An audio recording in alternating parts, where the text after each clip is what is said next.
Hello,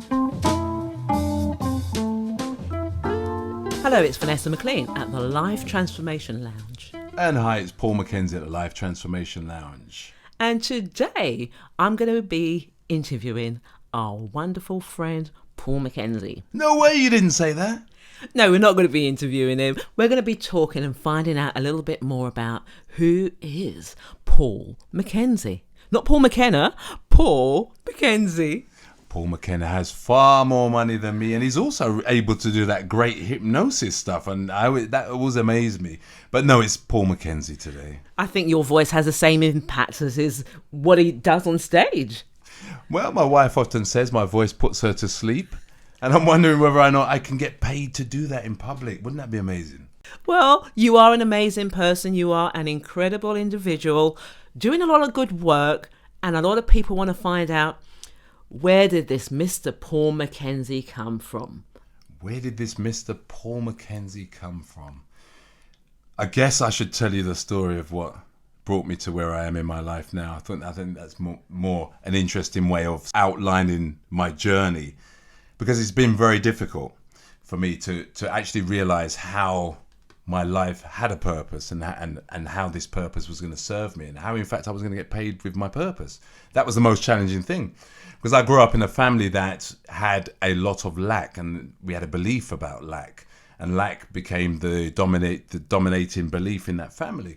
So we focused pretty much everything on lack, as opposed to moving forward, as opposed to achieving more from our lives. So I grew up with a mindset of lack, and that, well, I can't say it served me. That didn't serve me in my career. And so I would always look at the reasons behind failures, as opposed to looking at the feedback and how to improve on that. So I grew up in a family that focused basically on how not to achieve as opposed to achieve. I mean, maybe you're out there and you have some beliefs that you've adopted from your family about your beliefs, but they do not serve you. And my beliefs definitely held me back for the majority of my years. And it got to a point in my life where I realized that I had to change something about my life that would make all the difference, that would propel me to live the life I wanted to live. And that was a life with purpose. So I looked back into my life, and the one thing that stood out was the beliefs of my parents and what they thought was possible for me. And it took me back to a conversation I had with my dad, who bless him, has passed away now, for all his good work. And I remember a conversation we had, and it wasn't a conversation uniquely for me, it was a conversation for all the children. And I remember for some reason he sat us all down and he asked us what we wanted to be with our lives, and we all came out with these amazing things. And I said I wanted to be a stand-up comic, and he gave me a really strange look. And my sisters came out and said that, they wanted to be these great actors, actresses, and my other sister said she wanted to be a comedian as well. She was very interested in communication. And I always remember my dad turning to us and saying that you will never be any of those things, and you have to be realistic in your life. And I thought, for the first time in my life, my dreams had been crushed. Just the realization that what I dreamt of being was not in my control. And it took me a number of years to realize that in fact it was in my control, and that it was a sheer belief system alone, and not even my belief system, that stopped me actually realizing that for many years, until I got to the stage and my dad had passed away. And so it created a platform for me to question a lot of things about him, and my mind went back to that conversation, and I was able to pin everything I limited myself in that single conversation. And it was such a profound event. And I remember being at Tony Robbins' event, and Tony Robbins came on stage and said, "Don't let other people's beliefs hold you back." And I remember bursting into tears, and in fact I was there with my sister, and we burst into tears and we hugged, and we vowed never to let that belief system creep back into our lives. And so we decided on ways of overcoming our limiting beliefs, and one of the ways we overcame our limiting beliefs was to take up stand-up comedy. And so we booked in, and this is a really interesting story, and we booked into an open mic spot on the same night, both of us. And I remember we did 5 minutes each in front of an audience. And I'm not going to say it went particularly well, but unconsciously it released us from that limiting belief that we would never do that. And so my story started around that time, and I I decided I wanted to become a person of purpose to teach other people that they didn't have to go through life with somebody else's beliefs. They were able to go through their lives having their own beliefs, and in fact no limits on what they could achieve in life. And that's something I learned at a very late age in my life, and it's something it's one of the processes I use every day. And I also teach my children that there are no limits in life. And if somebody tries to impose a limit or a limiting belief on you, you should question that belief at every opportunity. You should never take on board what somebody else says for you about your life, because 99% of the time it's from a perspective of their life. It's the failures that they experience in their lives that they're trying to project onto you. And so that limiting belief, which stopped me achieving so much in my younger life, has now helped me to teach other people how to avoid those limitations in their life now. Paul, what an interesting story. I say it's interesting because I hear similar stories quite frequently. How other people's belief systems has become the prominent factor in their lives. People are just living out somebody else's dream.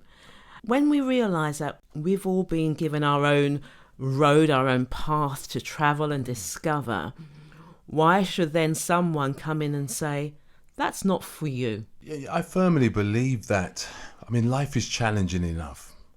And growing up as a parent, and I'm experiencing this now, sometimes we want the best for our children. Sometimes we want them to live in a world that is relatively harm-free. And so we build this veil of belief systems that will help to protect them from the things that they most fear. And in fact, because fear is it doesn't exist anyway, it builds a set of beliefs that, they don't enable you, they disable you. They cause you to avoid the pain and seek pleasure from life. And anything that involves avoiding pain to seek pleasure often leads you down a trail or a road where you're not achieving your goals. And so for the majority of my life, I felt that I had to get a job because my parents would have wanted it that way. Sat behind a desk in a suit, that's how they'd like to see me. And a whole host of beliefs that they would have liked to have seen from me. But the important thing is this. I got to the stage in my life where I realized that they've lived their life, and anything they wanted from me was not necessarily possible, and it was not necessarily going to be my purpose in life. And so when I realized my true purpose in life, I was able to release myself from their trap. And I say trap, and I say it loosely because they installed that in me at the unconscious level. It wasn't something they were aware of. It was a protection mechanism that they placed there to try and help me through life.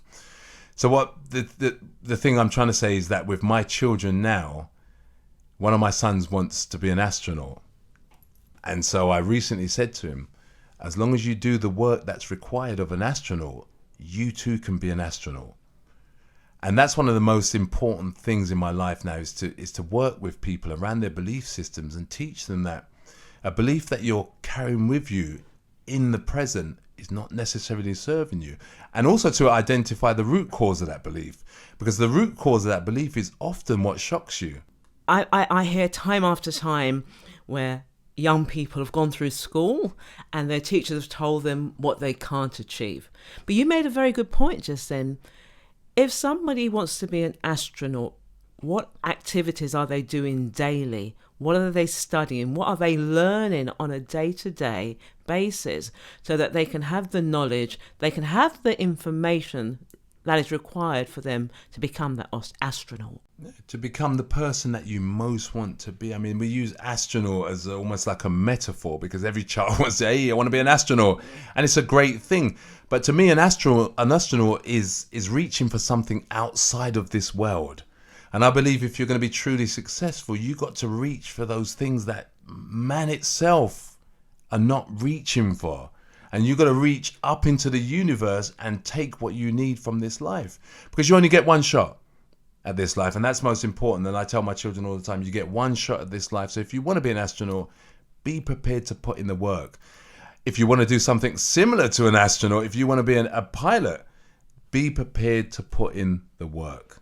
Paul, you're putting in a lot of work. I see you as quite a fearless person. I see you as someone who's out there making things happen. But one of the things I really enjoy watching you do is your interaction with young people. You spoke about your sons, your children just a while ago, but you have such a wide range and impact on young people's lives. Tell us why you got involved in that part of the ventures that you do.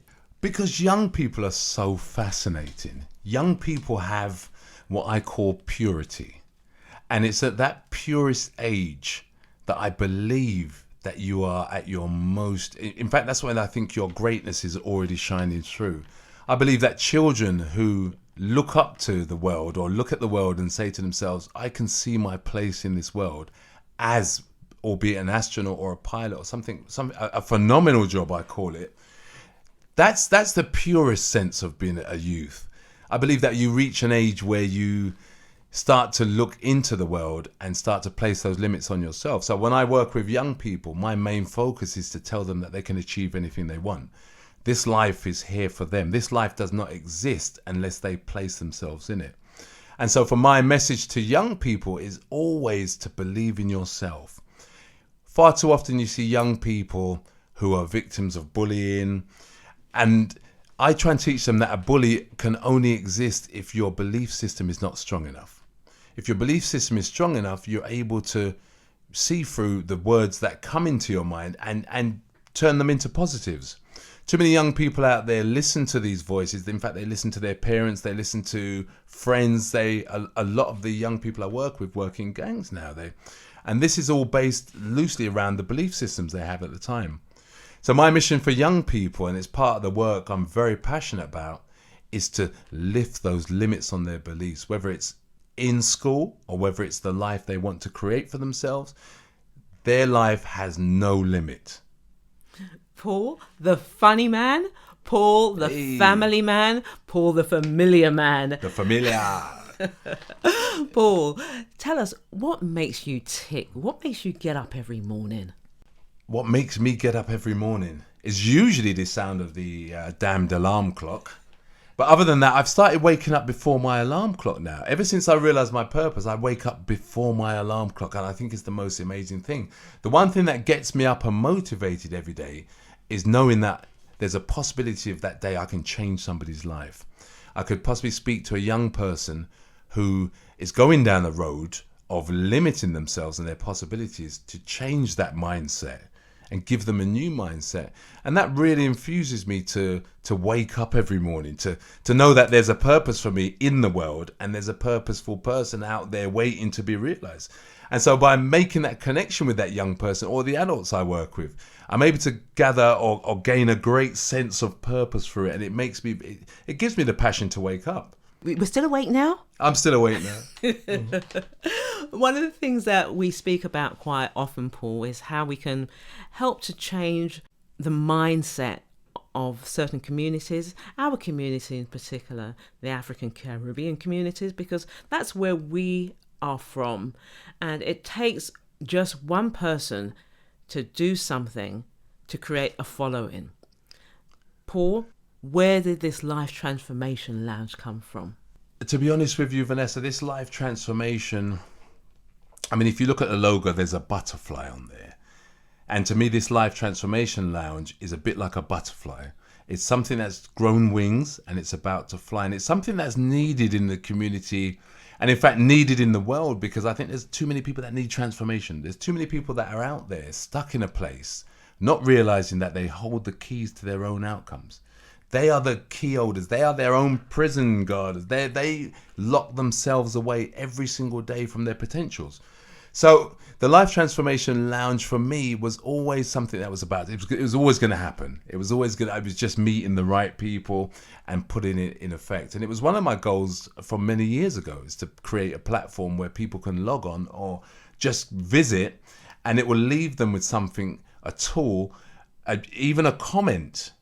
Something as simple as a comment to help them to move forward with their lives. So the Life Transformation for me, and the reason I'm passionate about it is because we're able to reach people who may not necessarily have the funds to visit a life coach, and be able to offer them that opportunity to test it out, to see that there's real people out there like yourself, Vanessa, that, you know, we do this because we are real people and we love what we do. There are real people out there who have a vested interest in transformation. And so that's one of the reasons I do it, and I'm very passionate about that. Let's just hear a little bit about your background from, technical? A technical background, being an NLP practitioner, a master NLP practitioner, certified hypnotherapist and a timeline therapist, and also an old web designer and all sorts of different careers which I went down, which none of them really served me apart from the timeline therapy, the hypnotherapy and the NLP. And also I use that in my day-to-day life to manage the most change in my life at the moment. So those three key things, and also being a public speaker, are what have brought me to this point in my life. How much satisfaction do you get from what you do, Paul? Oh, I'm able to grin and laugh at life now. I mean, we're saying life can be challenging. We all know that. Life is always going to be a challenge. With the use of NLP, you're able to reframe things. So things don't seem as bad as they are. And you're able to reframe things in such a way that they become manageable. So like millions of you out there receive bills through your door every day. I always tell this really powerful story on stage of sitting at the bottom of the stairs waiting for the postman. Now, there's no better feeling than waiting for bad news for your letterbox. Because what happens is any news that you get is going to be good news because you've already set the frame up. You've already reframed the experience. And just to simplify it, most of us wait and try and avoid getting anything that comes through the door. When they see a bill come through the door, it changes, their whole life changes. Whereas I sit there and I reframe the whole experience, and I use that pretty much in everything I do in my life. Is a reframe. My life is a massive reframe, and it enables me to see life from a different point of view. And so my model of the world becomes more manageable, and it fits in with the relationships I've formed in my life, and it works really well. Paul, what's the biggest problem that you solve for your clients, your customers? The biggest problem I solve for my clients or customers, I don't call them those things, I call them friends. The biggest problem, and I also call it challenges, because I think when you say problem, it sheds a different light. To the people I work with, the challenges that they have, the biggest and undoubtedly is beliefs. Because I believe that your belief system is the foundation of your success. If you believe you can do something, you can absolutely do it. So I always work on beliefs. Change your belief to change the way you live. So once we've changed our beliefs, our whole world will change. Life Transformation Lounge. Life Transformation Lounge.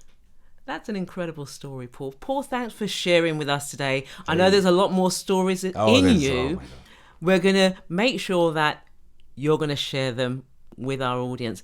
We're going to drip feed you. We like to give you the juicy parts. Juicy. In drip stages. And it's a really good way of managing the content as well, because we're going to be giving you information that you're able to impart in your life. You're able to use this information on a day-to-day basis to improve the way you live. Paul, you've shared with us. I'm excited about the work that we're going to be doing together, the work that we've already started. Lives must be changed. It's non-negotiable. Each one of us, Paul, we have our path to walk down. Each one of us has a story, and some of those stories haven't been completed. Some of them is just the first word, the first chapter. What's the next page? What's the next chapter? And at the Life Transformation Lounge, that's what's going to happen with our skills, our what we've worked on, different projects. Now we've come together. Yeah.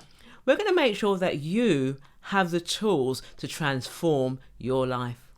And transformation is such a great thing. Again, I go back to the butterfly on our logo. And that's one of the most important reasons it's there, because you will transform yourself. You will move from a place of lack to a place of living a life full of purpose. And isn't that what you want? Isn't that what everybody wants, is just to realize their purpose in life? Whether it's financial, whether it's a family goal, whether it's health. Just realizing your purpose is what success is all about. Paul, where can people find you outside of the lifetransformationlounge.com? Outside of the Life Transformation Lounge, you can normally find me hidden in a bush somewhere near your house. No, you can find me at www.paulmckenzies.com and also on YouTube. What's your YouTube channel? You'll find me at paulmckenzies.com at YouTube. paulmckenzies.com. Keep posted. We are the Life Transformation Lounge. We are starting this journey. It takes you to make the first step. Paul has shared a little bit about himself. We're going to hear more about you as you regularly attend the Life Transformation Lounge. I am Vanessa McLean. And I am Paul McKenzie.